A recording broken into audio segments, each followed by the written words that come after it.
Uh, there it is.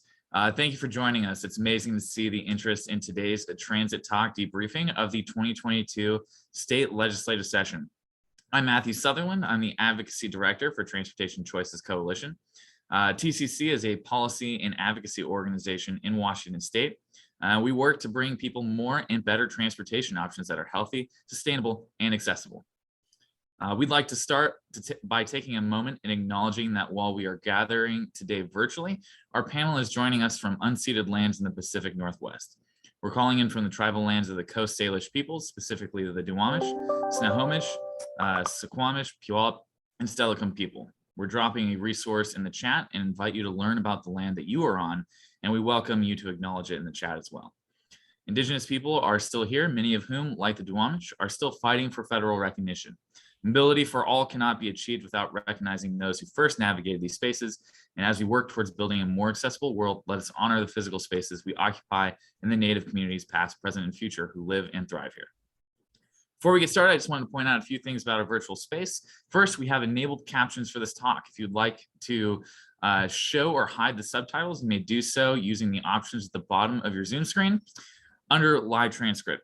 We have enabled the chat feature as well to make this webinar more interactive. So please use the chat and ask questions, expand on the discussion topics, and of course, please be respectful to panelists and each other. Questions can also be submitted directly to panelists. We have staff sorting through all questions, and we will answer as many as we can throughout the discussion. And finally, the whole talk will be recorded and a link will be emailed to you once it's available. With that, I'd like to introduce our panelists. Joining us today will be Representative Jake Fye, Chair of the Washington State House Transportation Committee from Tacoma, Senator Mark Elias, who will be joining us momentarily, Chair of the Washington State Senate Transportation Committee from Snohomish, and Anna Zievarts, Director of the Disability Mobility Initiative with Disability Rights Washington. And I'm going to invite our panelists to come introduce themselves. It looks like we're still waiting on a couple, so we'll start with Anna. If you can go ahead and introduce yourself to everyone. Sure. Thanks, Matt. Hi, Anna Zievarts here. I'm the Director of the Disability Mobility Initiative. We are a program hosted by Disability Rights Washington, and we organize non-drivers from throughout Washington State. It's a program that I had the opportunity to launch about 1.5 years ago. And to date, we've been busy interviewing and organizing non-drivers from every legislative district in our state. You can check out our story map on our website. And there you'll see profiles of these non-drivers. We have over 200 interviews now. And so it's really exciting work for me. I am also a non-driver. I grew up in Olympia, Washington. I'm low vision. I have an eye condition called nystagmus. And I came back to the Northwest to work with the disability community to be part of making the state that I grew up in more accessible and a better place for people to be able to live who can't drive, not only because it allows us to participate in our communities more fully, but because it also will allow all of us to live in more sustainable and ways that support the health of our communities. So that's me. Quick visual description. I'm a white woman in my 30s. I have big, chunky blue glasses, she, her pronouns. And my background today is a picture of the I-90 on-ramps taken by David Cedar. He's an awesome advocate here in Seattle for pedestrian safety.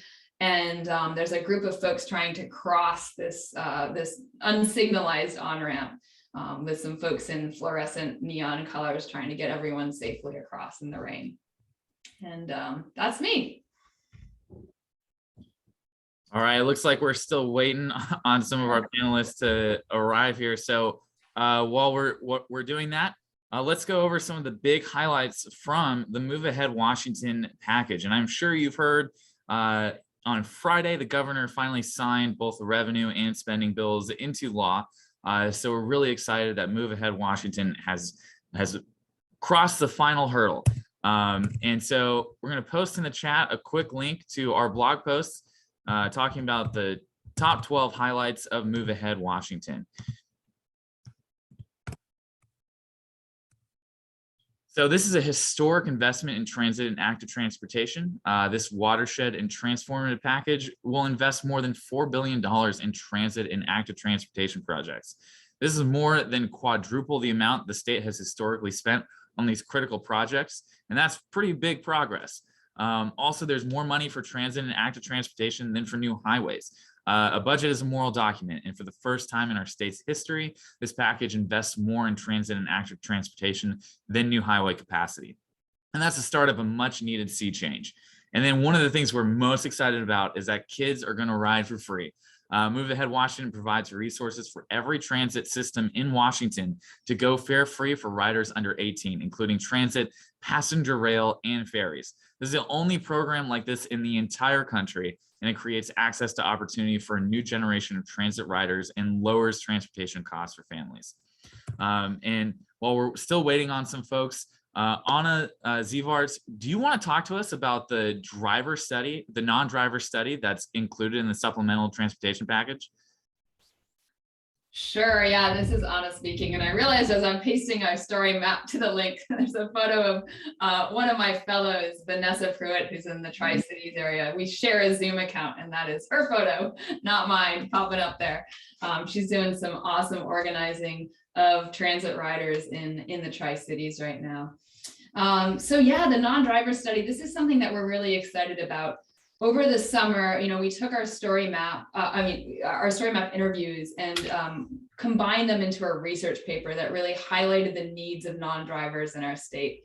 And, one reason I talk about non-drivers and not just disabled people or disabled non-drivers is because there's a lot of folks out there that don't have access to cars and driving, for whom our transportation system that, is based around being able to drive yourself in a car, it just doesn't work for. But, not all of us necessarily define ourselves as disabled. And so we wanted to be able to work in this sort of intersectional inclusive space that includes people like me who have disabilities, but also people who are aging out of driving, young people, like all the youth that are going to benefit from this under 18 free transit in the package. Also people who can't afford vehicles, can't afford gas, recent immigrants, folks who are recently incarcerated. And so, all of these folks, we all have transportation needs. And there's not a lot that's actually known about, how many of us exist. If we just take, the population of the state divided by the number of driver's licenses in the state, it's a quarter of the population of our state that doesn't have a driver's license. Nationally, it's about a third of our population. And so, there's a lot of us out there, and we're hoping that with this study, which was part of the package, we'll get a better sense of who we are, where we are, and what our transportation needs are. And that will help us be able to design a transportation system that can work better for those of us who can't drive and, ultimately all of us. Well, thank you so much. And welcome, Representative Phi. Glad you're here. We want to give you an opportunity to introduce yourself and maybe give your top highlight of the transportation package, and then we'll go on to questions. Okay, well, Matthew, I love your background. I do too. I from Pierce County, man. Okay, so I think most folks probably know I'm chair and have been chair of the House Transportation Committee for 4 years now, and have been in the legislature 10 years. So, and transportation is my main way of contributing to do things for citizens of the state of Washington. So, obviously, the highlight has got to be the events of Friday with the signing of the bill, and there's just so many great things about it. And including the way it happened and how things fell into place this legislative session. To do things in a 60-day session is pretty unbelievable. Big things don't happen that way. Obviously, I think is certainly the first time a package like this has been passed in a short session, but I had a very good person in Senator Leas to work with, and the teams that we each assembled of legislators, I think, made for this opportunity to hit the finish line. So I'm very excited about it. It's hard to say about any one thing, I think it's a transformational package in so many ways. But for you folks, obviously being a former Pierce Transit board member and a Sound Transit board member, you got to really like the outcomes that we've gotten for transit and for active transportation in the package.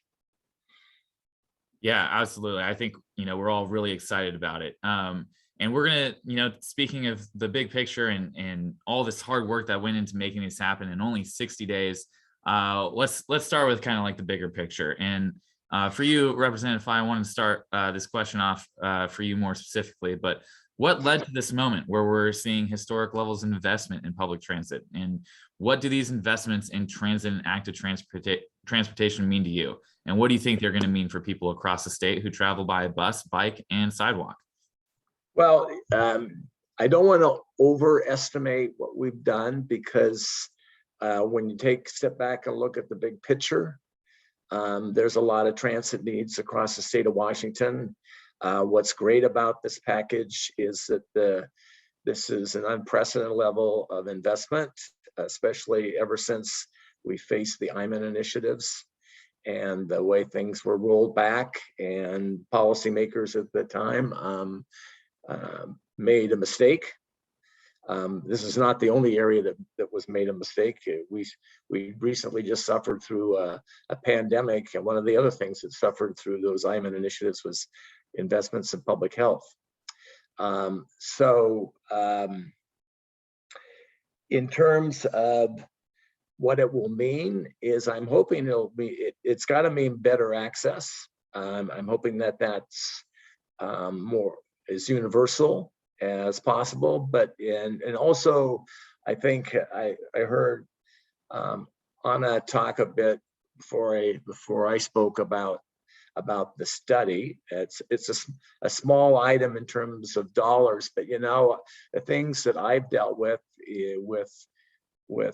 people from the other side of the aisle is they kind of discount the whole notion of the investments in transit. And I think if I was to be generous, I would say is maybe it's because they don't know a lot about it and what the need is. And I think that is a big opportunity here to really know how far short we're falling, and hopefully we can get into what the impacts of falling short are in terms of people being able to participate in life and be able to do the things that a lot of people take for granted. But there's a lot of people who can't take things for granted and are really dependent on a system that I believe really doesn't meet their needs right now. And so hopefully this will lead to further investments and better investments in making things much more accessible for folks across the state of Washington. Yeah, it's really exciting. This is Anna. I mean, just your reference to the IMAN years, and I was a senior in high school and during one of his first initiatives, and I worked on the No campaign on I-745, which was one of the ones that really gutted transit funding. And I remember thinking, wow, I mean, what is the state going to be like for someone like me who can't drive? And it was, part of the reason that I left after college. I didn't come back. And I had, a lot of privilege and the ability to do that. A lot of people don't have those choices. And so, to finally start to rebuild from those years of Tim Eyman really defining the narrative in our state, I think is really exciting. And our focus on non-drivers allows us to do that, I think, and perhaps start to reach, people who wouldn't necessarily be sympathetic to, bikers or bus riders, but to really understand that there are people in every community who can't drive, and that we need to be part of our communities, and we have mobility needs, and that it's not impossible to create a state where those needs get met. And in doing so, we create more sustainable options for everyone. So we were talking a little bit, and it's perfect. I'm glad we're kind of digging into this non-driver study. But when we get so there's actually another study funded by the supplemental budget, Representative Fye, the transit standards, that part of the supplemental budget. Combining that with the non-driver study, how do you think that's going to inform future decisions from lawmakers? Well, I think what it does is it gives us more specifics and more focus on these topics, because at least, especially at the state level, because our goal, unfortunately, has been so minimal with respect to transit. I mean, we've done some good things and we've been helpful, but it's not nearly as much as what needs to happen. So what I'm hoping is both these studies will provide focus and about what are the best things that we can do to put our money out to accomplish things that are going to get the greatest benefit for folks. So that's, and especially hopefully this will be timed well enough so we'll have a little bit better understanding about what the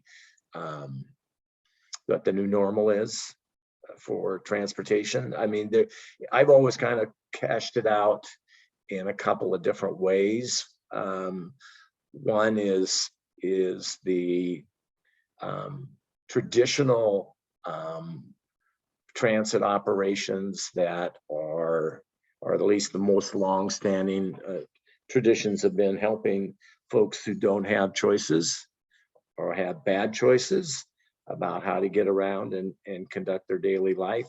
And then you've got, I guess, what I call the work commute part of this, right? And if you take a look at where the investments have been made, they benefit folks that are disadvantaged by the transportation system, but a lot of the focus has been on getting commuters to work.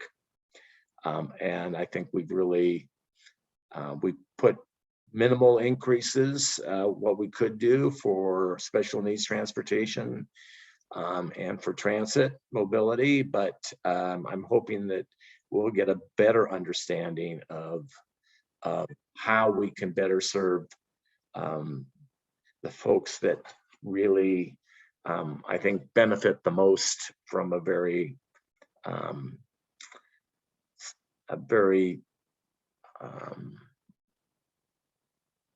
customer, and the customer being the disadvantaged commuter, a better focus on how to best meet those needs. Thank you for that. And kind of on this topic, let's start with Anna for this next question, but where do you think the priorities in transportation should be going next? What do we want to see in further investments, and kind of what are some of the priorities in sort of the implementation phase of Move Ahead Washington? Anna, would love to hear your thoughts. Sure. Yeah. I mean, I'm excited. I'm really excited to see the investments in active transportation. That's places for people to walk and roll and connect to transit and connect around their communities. I'm excited to see those in the package. I think, we have a lot further to go. Washington, WashDOT just did their active transportation plan that's released. They estimated on state right-of-ways, it's $5.7 billion worth of investments that are going to be needed to bring those up to a standard of accessibility and comfort for people walking and rolling. And so, and that's just the state right away, not talking about our local roads. So I am really excited about how can we invest more in that network to get people to be able to get to a transit stop, to get to the local grocery store, and what will it take to get there? And, unfortunately, what we see when we talk to people is that there's a premium to live somewhere that's walkable, right? Those places are expensive. And so the people who need that walk and roll ability the most have been priced out. And you look at places like, parts of Pierce County that are more affordable, there's no sidewalks. There's hardly any transit and there's no sidewalks. And I think that's something we really need to start to address. Can we get to a place where there's a complete sidewalk network in every population center in our state, a complete and accessible sidewalk network? Representative Fye, same to you. Where do you think transportation priorities are going to be in the next couple of years? And are you already cooking up some more ideas? Well, I think the cooking up of ideas is great and is wonderful. as this transformative package is, it doesn't, I think the challenge is on the revenue side, as it tends to always be. And finding, the good thing is that there's interest in doing this, not just for transit and active transportation, but generally speaking for transportation. So I'm hoping that we can work ourselves towards an ongoing situation with respect to transportation funding, with a particular emphasis on transit and active transportation. But we need more than just a replacement for the gas tax, for the investments that are absolutely necessary, but particularly for preservation and maintenance of the existing system. But we've got to look at how we're going to sustain this. I mean, this was fortuitous one time, although it continues past the 16 years, but we basically are planning to spend out 16 years of investments, and 16 years is a long time, and it's not enough, particularly on the active transportation and the transit side. So we've got to be looking for some other ways to advance revenues in this space. So I think that's the big, and the challenge is always finding the needs is easy. Finding the dollars to pay for them is the hard thing. And I just add one thing to that. I think one thing that we've been talking a lot with our allies in Front and Centered and 350 and other groups that are out there pushing for the environmental justice and climate concerns is how we have this huge transportation system in our state, and how can we transition to a system that is sustainable in the long term. And I think it was Rima Griffith, there was a quote from her about the amount of debt on every dollar of the gas tax in 10 years. It'll be, more than 50 cents on every dollar will be going to debt from previous transportation investments, previous highway building projects. And so just thinking about what do we owe, the next generation, if we continue to build out capacity with highways, what are they going to have to pay for, both in maintenance, but also in debt and then climate impacts. And so I think, that's the next thing we need to really think about.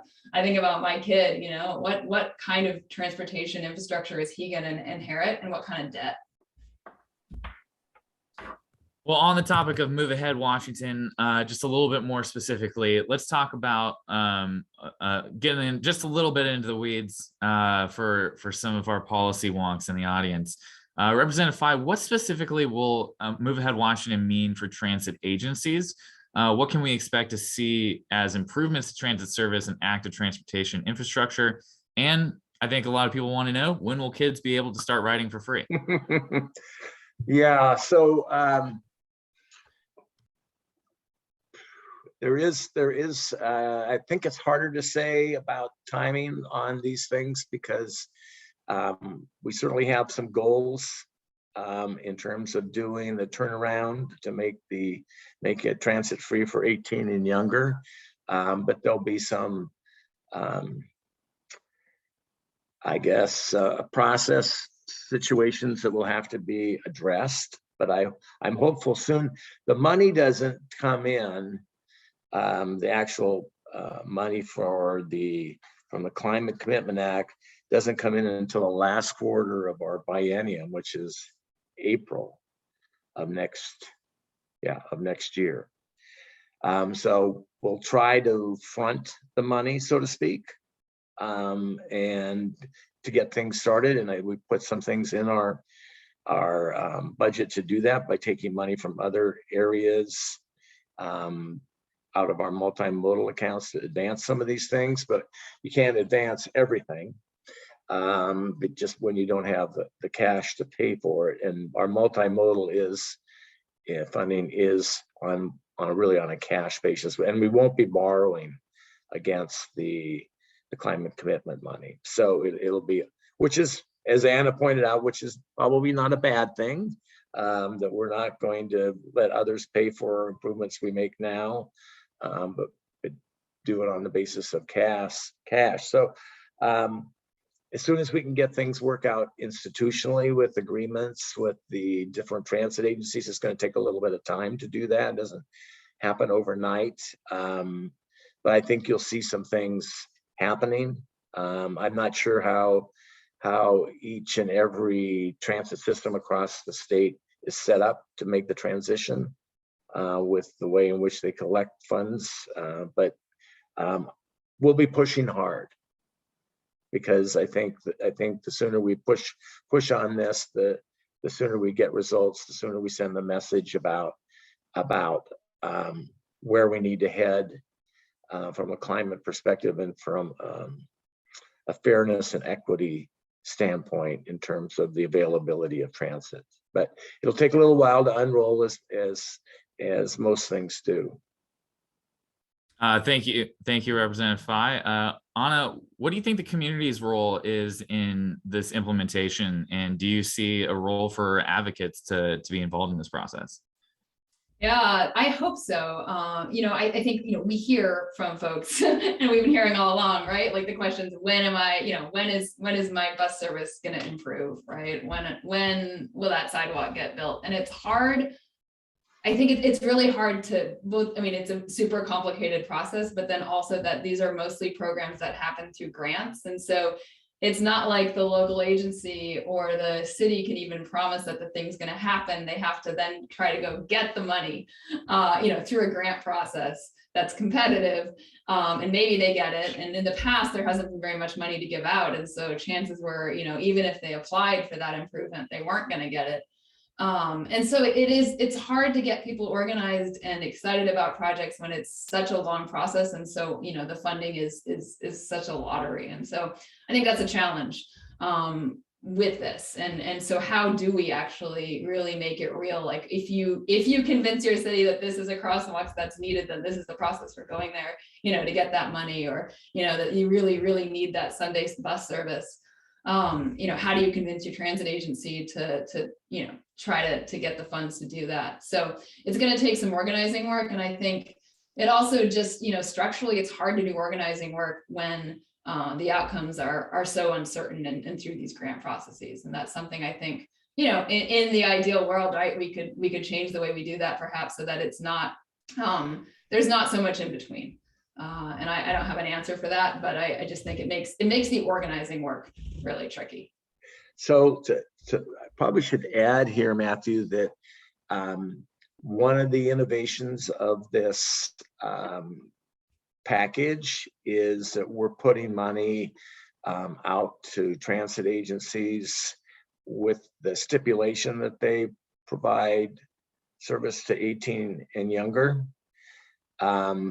But that will be, I'm hoping that will be more on what I'd call a formula basis rather than having to apply for it. Anne is right. Having to apply for the money makes it difficult, and frequently it isn't the total amount of money that's necessary. So agencies have to cobble together money to do that, which takes time and effort and resources that otherwise could be better spent on providing the service. So, but there will be some of those, there will be some grants, but one of the things I think, which isn't a good innovation in this package, is that there'll be some transit agencies are going to, as long as they fulfill the requirement for 18 and younger, will be able to count on money on a regular basis and not have to apply for it, and be able to use it flexibly and not have it be for specific line items, so to speak, in their budgets. Yeah, I think we're really excited about the flexibility of that funding, and what we're hoping to see is that transit agencies use that to either expand service scope, span, increased frequency, and in some ways improve transit service. So we're really excited about that grant program. It's definitely one of the highlights of Move Ahead Washington. And I mean, the whole thing is a huge highlight of the work this session. wanted to hear from both of you, maybe if there are other things other than Move Ahead Washington that you're really proud of, that you worked on or got to be a part of, that you wanted to celebrate as well. Well, I guess probably it was, we had a bill signing on last Friday for a bill that I think was pretty much in the shadows of the work we've done, and that is a bill that it related specifically to the 167 is how it got noticed, but for some reason there's been a long-standing requirement that tribes were limited in what they could do when there was an exchange of property, and that limitation was that they couldn't put the property into trust. In every other transaction that there is with WashDOT acquiring right away, no other organization or private entity was limited into how they could purpose the property, and that is just a very inequitable vintage, I guess, of the past about attitudes about tribal communities and how they could use their property. I guess I'd call it a bias or a discrimination. So I was happy to sponsor that bill that'll takes that. Thank you for the numbers, 1934. I was happy to sponsor it for WashDOT to eliminate that, and it eliminates it for all tribes. It isn't just related to the Puyallup tribe, but it was very important. It was, I think, a very good signal to tribal communities that there is a new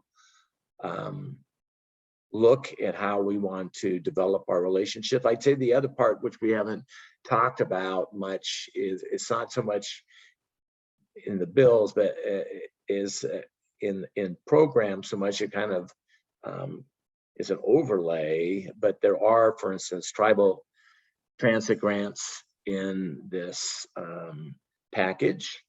There is the 35% goal of, and I expect that we'll exceed that goal of the money coming from the climate area to be dedicated towards disadvantaged communities is a high priority.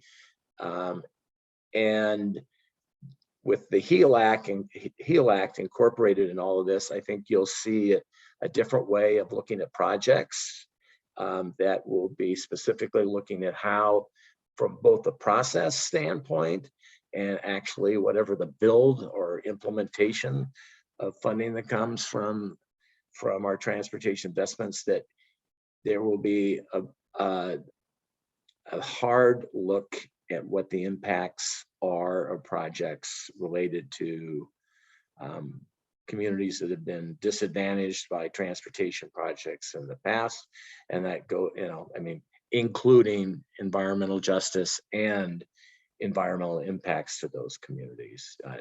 I think folks probably might have seen in the supplemental budget that we funded a project in South Park to take a look at how we might be able to unify that community. So it's those kinds of things.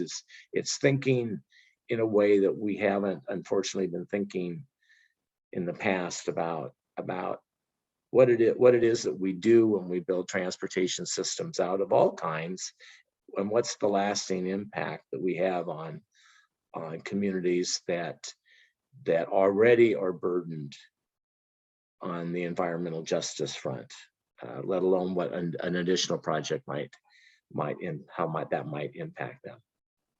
Yeah, it's great to see legislators prioritizing frontline communities. I think the Connecting Communities grant and the Tribal Transit Mobility grant are just really big deals to include in this type of package, and really thinking about the folks that are impacted by these decisions the most. Anna, we'd love to hear from you as well about what you're really excited about and what you're really proud of for working on in this legislative session. Yeah, this is I mean, everything that you all just highlighted is great. And that, the South Park work in particular, that is really exciting. And also exciting, we talked to folks who are doing that organizing, oh, maybe over a year ago now, and they're being really intentional about making sure that if, the highway mitigation happens, that the land then doesn't, end up going up so much in value that it displaces existing communities, that it really becomes, a community asset for the people who have lived there and who are building that community now. So just that's really exciting. One bill I want to highlight, and I think I have the number right here, is Senate Bill 5793, and that's the one to allow the state to pay stipends to folks who are on state work groups and committees who are either low income or have lived experience that's relevant to the work of that group. And that's really exciting to us because, our goal is to get people with lived experience into these rooms where decisions are getting made. And one barrier to doing that is, often these committees and work groups, when people are invited in, it's all volunteer. And it's not volunteer to all the people like me who have paid jobs that, our time is compensated. But if you're asking a community member to show up and represent their community and themselves, they're not getting paid for that time, and they couldn't be previously. And so this bill will allow folks to get compensated, and will hopefully allow more people to be involved in the processes and be involved in the decisions. And I mean, we hope it goes further from that and actually brings people into leadership and into the places where those decisions ultimately get funded. But it's a great first step to getting more inclusion into these spaces. Absolutely. It's hard for folks to overcome those barriers, and this is definitely a step in the right direction. Well, thank you both for answering some of the prepared questions. We wanted to go into a few of these audience questions while we have some time left. And I don't know if I'm going to pronounce this name correctly, but Nalima asks, what were the enabling factors that led to a historic amount of funding for transit, biking, and walking? And Anna, we'll start this question with you. Well, as not being someone who was, part of that decision ultimately, but from our perspective on the outside, I think there was a lot of things that shifted and things that have, been shifting for a while, but this year really came together. And, we like to toot our own horn a bit and think that, in bringing together the perspective of folks who have been excluded from these decisions and from transportation conversations largely in the past, we were able to, be present this year and last year. And really, I think, because of the remote testimony, have a lot of non-drivers and other folks show up at these transportation committee hearings. And I'd been at them, the previous year in person, and it was a really different room than what we were able to get with all the remote testimony. And so just being visible and having us there, I think helped shift things. And there's a lot of other things that shifted too this year, but I think that was part of it. Perfect, Anna. I was hoping to get the advocate perspective from you on that question. Representative Phi, what do you think were the key factors in enabling this historic investment? Well, we're building off the Climate Commitment Act, right? So in order to make a difference, you've got to have resources. And so that funding level really facilitated the investment. I'd have to say, the House spent a lot of time. There was a group of 8 of us that did meetings throughout the state, and it pretty much solidified where we thought things ought to land at the end of the day. And we reached out to groups that previously have not had the opportunity to spend an hour and a half with legislators to talk about what their priorities were. We try to structure that pretty open-ended, and we forced ourselves not to reach conclusions until we reached out to every group that we were intending to reach out for. So that helped us a lot. I have to say, the change, our proposal that we had out there for the House, both in the previous legislative session and as we entered negotiations, is really substantially reflected in what happened here at the end, you can't but help say that having a colleague in the Senate that shared the same kind of values that our House members had, and the team that was put together on the Senate side, having pretty much shared values with where we were coming from, had to play a lot of this, and had to play a lot in getting this done in this time frame. Certainly, the federal infrastructure money and the different pots that occur from that, and the unprecedented investment by the capital budget and the general fund. Obviously, some people have different opinions about that versus other ways in which you can spend the money. But it allowed us to have a well-rounded investment so that we could take care of culverts, we could do a meaningful investment in preservation and maintenance, and we could put our ferry system back in order, so to speak, and make it a much more environmentally sensitive operation with conversion of the ferries to hybrid electric. So when you put that all together, I mean, there was contributing factors, and sometimes things just fall in place, right? That's part of the legislative process. Sometimes things just happen because things line up and the stars are right for getting something done, right? And there was enough contributing factors that put us in a situation where we could bust through with this package and not have to wait another year for another round of negotiations. I appreciate you using a bus metaphor in that, Representative Phi. Nice job sneaking that in. Yeah. And yes, I completely agree. I think that work on previous sessions and in creating preparation allowed for success during an opportunity. So we're most of us here are from the Puget Sound, but we have some questions about Eastern Washington as well. So Raymond asks, thank you, Representative Phi, for your leadership on the transformative Move Ahead Washington legislation. How can the state engage more with Eastern Washington residents on these new programs? For example, the cities of Yakima, Union Gap, Wapato, and Toppenish have been overburdened, underserved, and/or tribal communities with some of the highest environmental health disparities in the state. These communities could greatly benefit from increased transit, bike, and pedestrian infrastructure. So how can the state engage with these Eastern Washington residents on these new programs? Well, a lot of this, the flexible money for transit is a local, it will be locally determined about how to modify existing operations. Obviously, they need to do the 18 and younger bus pass, but there'll be flexibility in the money, and hopefully that, and I wouldn't want to even suggest that it needs to be done the same way in one locale versus another. So I would say outside the Puget Sound area, but inside the Puget Sound area, there ought to be good discussion among the people who participate in the processes at the local level with transit agencies to come up with what their best fit is.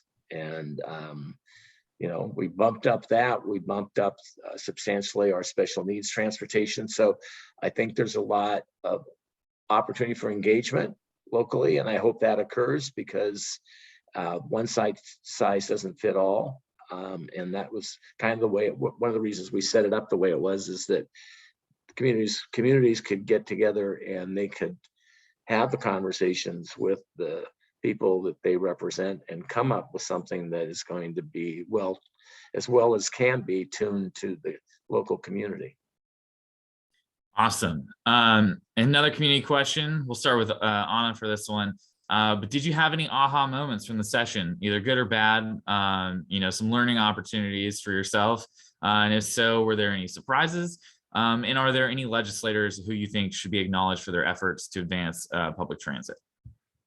Yeah, this is Anna. I just want to jump back on the last question real quick. I just pasted in the chat a link that of a map that we put together. This is a map of where the locations for all the active transportation grants that were applied for in the last biennium, so 21, 22. And there's a whole bunch in the Yakima area. Lots and lots of need identified there. And so I think, there's a lot of potential to organize communities to reapply for these grants if they didn't get the funding the first time, if that's needed, to make sure that they are getting, the projects are moving forward, and to organize and identify new projects that new active transportation projects that could benefit your community. So definitely, staying engaged and keeping the pressure on your local electeds to apply for these. I know it's a lot of work, and it's also, especially for communities that don't have as many resources, as many staff to apply, extra work. But there, I think, is a lot of intention right now within the folks administering these grants to make sure they're trying to do that in an equitable way, and really, reaching out to communities that don't have the resources. And so, yeah, I think organizing in the active transportation space, if that's what you want to do, there's a lot of work to do there. And, I mean, we've heard of so many bus stops without sidewalks, without platforms, just, so much connectivity to transit that is missing and so critical. So I will let Rep. Phi answer the other question, the question you actually asked. Yeah, so give me the question one more time, Matthew, because I was spending some time kind of looking at the chat here. Yeah, I was just asking if there were any aha moments or anything you learned during session, and any other legislators that should be called out for their work on moving public transit along. Well, I mean, so I have to go back, and of course, I'll have to say it helped me a lot that my seatmate is the Speaker of the House. And likewise, on the Senate side, we had leadership that when things got tough on working out the financial part of this, they were there for us to work out a solution, because usually that's where you'll run into a problem with getting things done. I guess I was I thought it was going to be, actually, I mean, it was difficult, but I thought it would be more difficult getting this done in the short session, and how we were able to, I mean, we didn't announce our joint proposal until into February, right? And so how fast this was able to move and not get sidetracked by other unrelated topics, because that frequently happens down in Olympia. Is they say everything is related to everything else, and the fact that we didn't get hung up on one thing or another, because I've heard about some environmental bills that got hung up because of some gun-related bills. So I was very pleased that the road for us to go through here was less difficult than what I would have ever imagined. So there was a question there about ferries, and ferries. I mean, the ferry system, that's one of the beauties, because it is in some respects a transit system. We can use the 18th Amendment money on ferries. What we chose to do was to pay for the electrification part of it out of the climate dollars, but the ferries are being built. The basics of them are being built with the 18th Amendment related kind of money. So that allowed us, if we'd had to pay more of the ferries out of the climate money, we would have had less money to do the other good things that we were able to with that.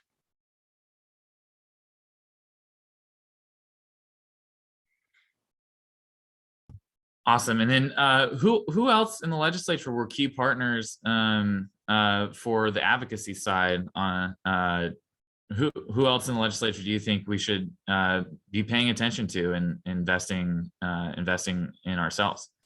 Oh gosh. Long I'm list. gonna Go forget ahead. folks. But I mean, I have always worked closely with Senator Saldana. Rep. Wicks was a tremendous advocate. I love that she gave a shout out for her experience in Week Without Driving on the House floor. I think, to hear that experience really shaped her commitment to doing some of this work was really meaningful for us. Senator Claire Wilson, Senator Knowles, lots of folks doing great work. My connections are mostly with folks in the transportation committee, so that's what I can speak to the most. But we as advocates, I think, are working on building those relationships and figuring out how we can get folks to understand where we're coming from. I think if you drive places in the state and that's something that's available to you with ease, you don't recognize some of the real gaps and barriers that exist.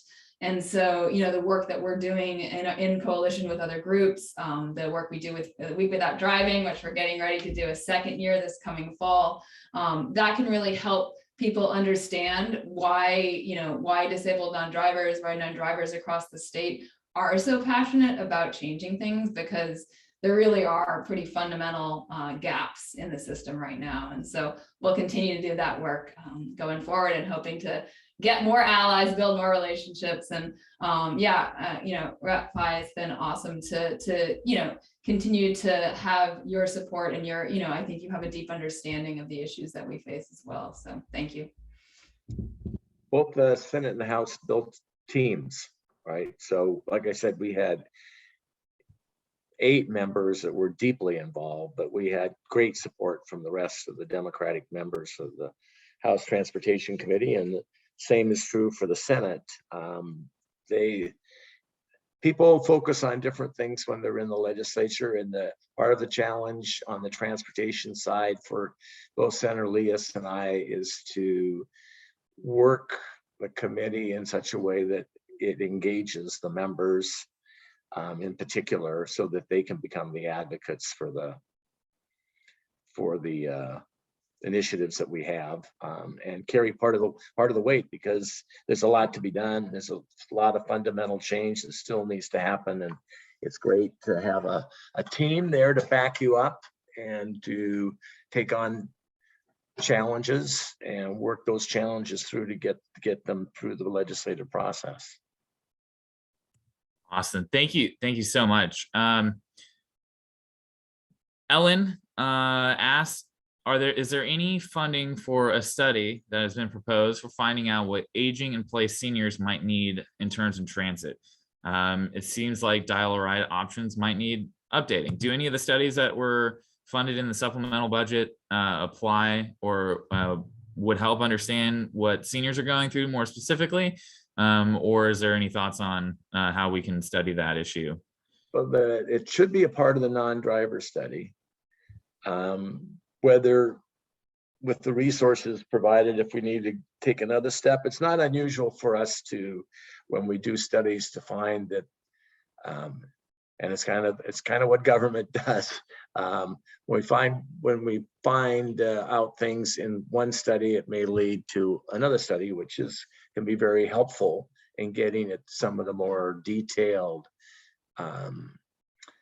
barriers to, in this case, in terms of transportation. But if there's some things that are identified that we need to take a deeper look at, we will do that. And we continue to take on those reviews of things to make sure that we're uncovering the problems that need to be dealt with. Awesome. Anna, did you have anything to add to that? I don't. Yeah, I mean, I think it definitely should be included, right? And that's sort of why we talk about non-drivers and not just disabled folks, because there are many seniors who don't consider themselves disabled, but are aging out of driving. And so, and want to age in place. And so, that is part of who we're talking about when we talk about this work. Perfect. Another kind of maybe a little bit more specific question, but Phil asks, will the I-5 bridge to Portland have or accommodate transit or rail? So yeah, I've had the opportunity to work on this for a couple of years now. And actually we're getting to the point where in late April, we will have the first proposal for what we call the preferred alternative.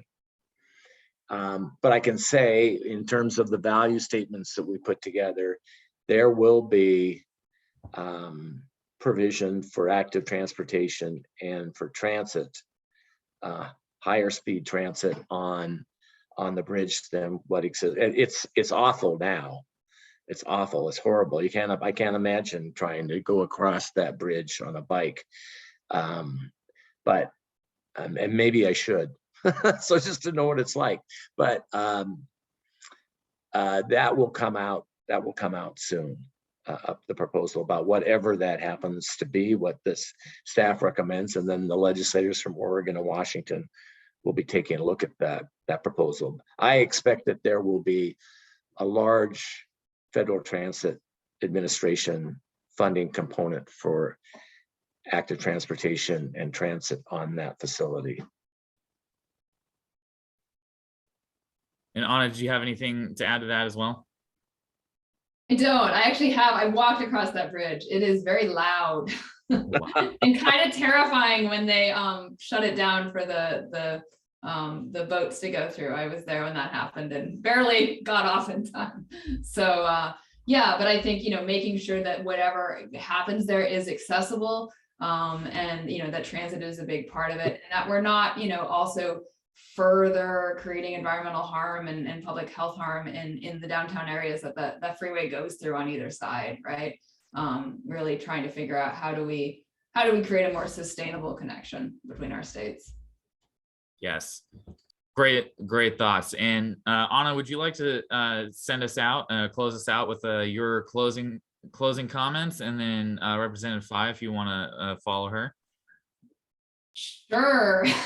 I don't have a closing statement prepared here, but no, it's been great to be part of this conversation. Thank you all for inviting us and all the work you did in this session, TCC. I called Bryce so many times trying to figure out what was going on from the outside and how we could, you know, have the best impact that possible and have people's voices actually heard. So I appreciate that. I appreciate this conversation and looking forward to continuing to work to make our state more accessible and more sustainable and more healthy.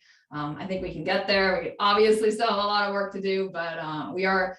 And I think Secretary Millar likes to talk about, you know, it's like changing direction in a big ship, and you know, it's slow, and I think that's true. I kind of like to think of it like a train, and you know, we want to make sure we don't run down too many more people. We have to slow that train down now and change direction and reverse, and in some ways I think that's, you know, that's the work that we're trying to do, and it's going to take time because there is so much momentum doing things the way things have been done, but this package is changing that, and we're excited to keep moving from here.